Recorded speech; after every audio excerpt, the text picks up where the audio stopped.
سلام. اینجا کمی با هم حرف میزنیم.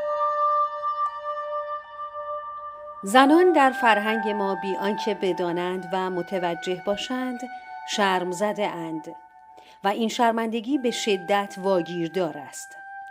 در دنیای دینی ما هم مصداق این موضوع مشاهده می شود. همچنین آنطور که تعریف و تحلیل می کنند، آدم و حوا به خاطر کنجکاویشان مجازات و شرمنده شده‌اند.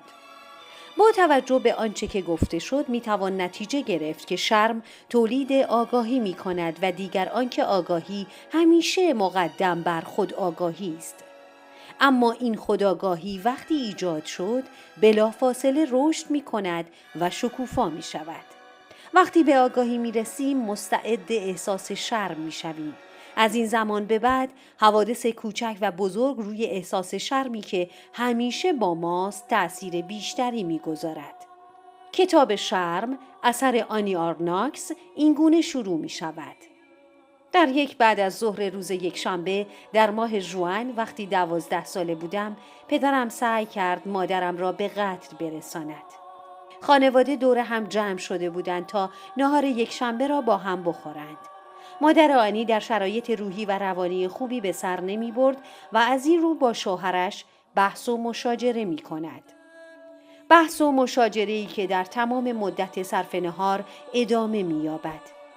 وقتی روی میز از ظرف و ظروف و غذا خالی می شود، مادر همچنان از شوهرش انتقاد می کند، اما شوهرش یک کلمه حرف نمی زند. در این حال ناگهان از جایش بلند می شود و یقه زنش را می گیرد. آرناکس به سرعت به اتاق خواب خودش در طبقه بالا می رود و روی تخت خوابش می افتد. لحظاتی بعد صدای فریاد مادرش را می شنود که او را صدا می زند. آنی به سرعت از پله ها پایین می رود و با فریادهای بلند تقاضای کمک می کند.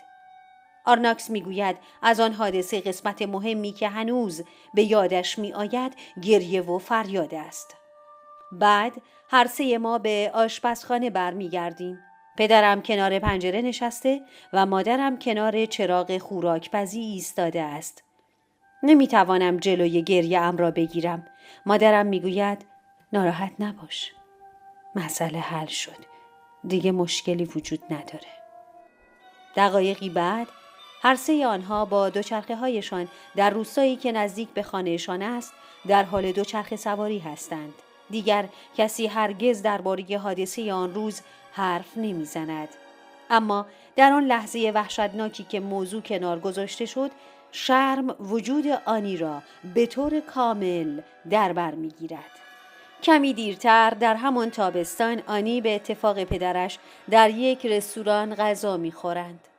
سر یکی از میزهای نزدیک به آنها آرناکس دختری را می‌بیند که چند سالی از خودش بزرگتر است. او با مردی که می‌تواند پدرش باشد می‌گوید و می‌خندد.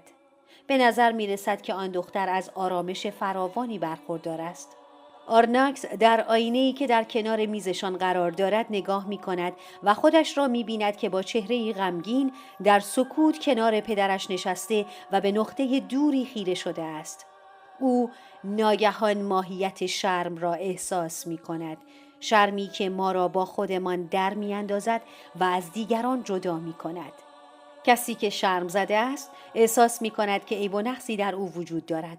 خود را آدم بی‌ارزشی می‌داند که برای انتقاد از دیگران و مجازات آنها کاری از دستش ساخته نیست. او هرگز بدون اینکه شرم و خجالتی را در خود ببیند به تماشای خودش نمی‌نشیند.